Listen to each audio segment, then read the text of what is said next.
So now I have the distinct honor of introducing today's Convocation speaker. Caryn York, class of '06, has made remarkable impacts in criminal justice reform and the practical work of supporting Marylanders as they strive to improve their lives. She recently returned to her hometown to take over leadership of Baltimore Corps, a nonprofit organization that was founded in 2013 to connect talented, mission-driven professionals with opportunities to make social impacts. York arrives at the organization as it expands to become a national one called City Corps, with its first partner city in Birmingham, Alabama. After graduating from Washington College with a degree in international studies and serving as assistant to the chairman of the Baltimore delegation in Annapolis, York worked for more than a decade at the Job Opportunities Task Force, a Maryland nonprofit that works to increase the skills, job opportunities, and incomes of low-skilled, low-income workers and job seekers through research, advocacy, program development, and public education. At the task force, York contributed to the passage of 20 laws making our society more just and providing individuals with better chances to succeed in life. She was instrumental in leading the expansion of criminal record expungement and shielding laws, the Maryland Justice Reinvestment Act, and statewide bail reform. York finished her tenure at the task force as the organization's chief executive officer, the first African-American woman to hold that position.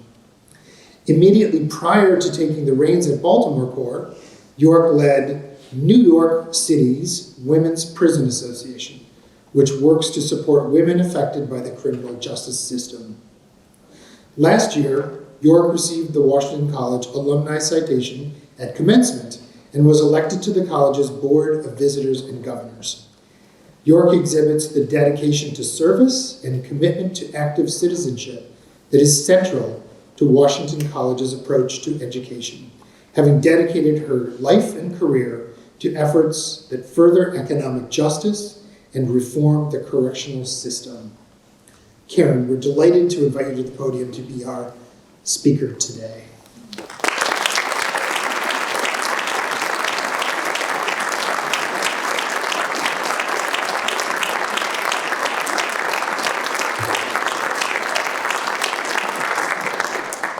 Good evening, good evening. Thank you for this opportunity to speak to the power of service at our annual birthday convocation. I'm both honored and humbled to be invited to be able to speak as an alum and as a member of the Board of Visitors and Governors on this important topic, especially during Black History Month and as we gear up for Women's History Month in March. The president asked me to share how my career path reflects a life of service and what service looks like beyond our campus and after graduation. And in thinking of what I should share, I thought about my initial inclinations towards service and how I define it now, because it was very different. I think my definition of service I was not interested in when I was in college and younger. I was trying to get paid. But when I departed this campus in 2006, I thought I was clear on the career track that I wanted to pursue, law and politics. I was adamant about pursuing opportunities that would position me in government on behalf of the people. I subscribed to the notion that the only way to shift the dynamics in our communities, cities, states, and our country was to work within government, while also recognizing the limitations that government presented. So I sought out opportunities to work in government, serving at the pleasure of our elected officials. I was proud to be able to serve as the assistant to the chairman of the Baltimore City delegation in Annapolis, as this afforded me the opportunity to learn the inner workings of government and use that experience to positively impact my communities, those we serve. Yet, as excited as I was, I found myself very quickly frustrated as I learned how policymaking could create a sense of distrust, apathy, and eventually complacency. In too many instances to name, I found that those chosen to represent the interests of community were actually the farthest removed from the communities they were chosen to serve. They had no clue what the community needed or wanted, but were positioned to decide which policies and budgetary investments would occur for and in these communities. I was conflicted. How can I serve at the pleasure of while ensuring access to power and providing authentic representation for those who are marginalized? Around this time, I attended a talk at Johns Hopkins University in Baltimore on James Baldwin, one of my favorite authors. And the moderated discussion focused on 2 Baldwin quotes that the panelists were asked to examine within the context of current American society. Number 1, and these may sound familiar to you, if not, you're welcome. First one, I love America more than any other country in this world, and exactly for this reason, I insist on the right to criticize her perpetually. 2, now this was a quote about Malcolm X. I told y'all this was going to be within the context of Black History Month, so, thank the president because he asked me to speak. What made him unfamiliar and dangerous was not his hatred for white people, but his love for Blacks, his apprehension of the horror of the Black community and the Black condition and the reasons for it, and his determination to work on their hearts and minds that they would be able to see their condition and change it themselves. The discussion energized me in ways that I could not imagine. I was born and raised in Park Heights, the Park Heights community in West Baltimore City. But I was fortunate to have access to opportunities that afforded me the opportunity to see how other communities were treated and supported, especially while I was a student at Washington College. I saw how certain communities were encouraged, supported, if not urged to use their voice and power for change. And they viewed their version of community service as their obligation. Yet this was not the case in West Baltimore and in many communities around the state of Maryland and in the country where the demographics were overwhelmingly Black and brown. The panel discussion made things clear for me. There's power in community, there's power in service. But what our marginalized communities lack is the power to change the conditions and outcomes in their own communities. And it is exactly why they feel the obligation, if not a mandate, to challenge those in power to dictate how the community speaks up on behalf of itself. So I became less interested in working for government. I wanted to work in community, for community, redefining community service in ways that wasn't performative, but tangible and real. So I officially left government and threw myself into opportunities to serve the community. Policy advocacy and community organizing would be my vehicles. It is no question that my time at Washington College provided me with the nerve to question and challenge anything that facilitated inequity and division.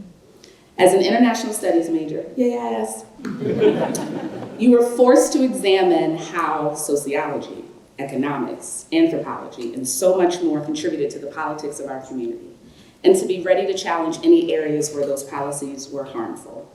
I thought back to my politics of development class with Professor Wade, where developing countries gained their independence, prominence, and respect through organized, informed collective action on behalf of their own communities. Informed collective action. Community leaders educated the populace on the why and how behind the conditions in their communities and equipped them with the tools to change it themselves, harnessing that anger into constructive criticism, questioning anyone and everything at every step. Those were my prototypes, and I leaned into them unapologetically. So starting at the Job Opportunities Task Force, where our mission was to help low-wage workers advance to high-wage jobs, I focused on the economic injustices inflicted on workers and job seekers who were impacted by the criminal justice system, but yet effectively shut out of the workforce. As a result, many were forced to consider options for survival that were not legal, and this was most pronounced in communities of color.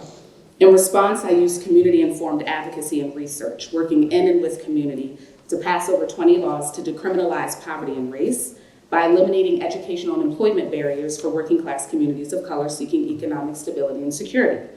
In New York, at the Women's Prison Association, the nation's oldest organization to support women and mothers impacted by incarceration and homelessness, and its first Black woman president and CEO in 176 years of their history, I focused on gender-specific inequities, impacting women, mothers, and their children struggling through incarceration and homelessness, all of whom were overwhelmingly Black and brown and from the poorest neighborhoods throughout New York City. I led efforts across government, business, nonprofits, and academia to develop innovative community-centered housing for women and mothers seeking another chance to succeed post-incarceration.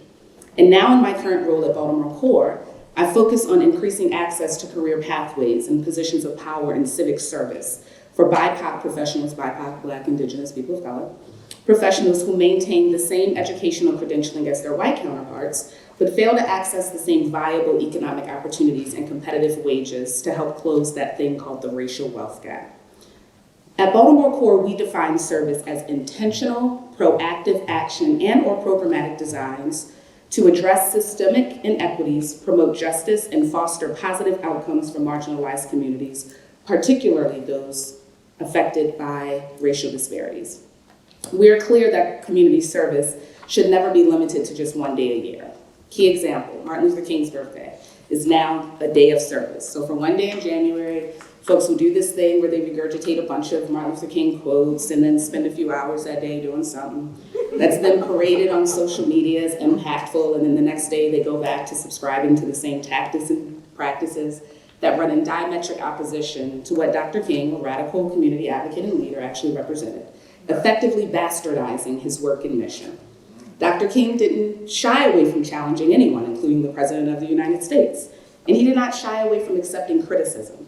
He recognized his role as a leader, and because of that leadership, he had the people behind him and with him, giving him the power to push someone like President Lyndon B. Johnson, a Southern Democrat, to enact two key laws, Civil Rights Act of '64 and the Voting Rights Act of '65, on behalf of community. Service should aim to challenge and transform existing structures, policies, and practices that perpetuate injustices, while also fostering innovative approaches to create sustainable and inclusive solutions by focusing on systems change. Service goes beyond your traditional charity or assistance. It's a strategic and proactive intervention aimed at dismantling systemic barriers. As a community leader and president and CEO of a reputable nonprofit organization, co-founded by our now governor, Wes Moore, this is my mandate. How we define service in community as an organization must also be reflected in how I lead and support my staff as an employer. If not, I lose the respect and support of the team I was chosen to lead and serve. So I urge us all to re-examine how we define community service. I charge each of you, and especially this storied academic institution, which I love, and I hope, that my little one, I'm pregnant.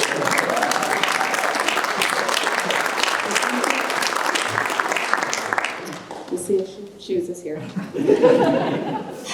But to think critically and intentionally about what it looks like to serve community. In academia, yes, community includes students, faculty, and staff. How are you using your power and privilege to serve community? What does it look like to share your power with the community for the benefit of community? Is your position of power and privilege being used to benefit and center the community you serve? I love serving the community. I love being challenged by the community that I serve. I love being challenged by a community to be better. And as a result, my community loves and protects me in ways I could never imagine. And this is a direct result of my ability to redefine how I show up for and in community in the name of service. I thank you for your time. It's so good to see many of our esteemed faculty here. Thank you for allowing me to grow on this campus and turn into who I am today. Miss Janet, ma'am. We remember you. We remember you.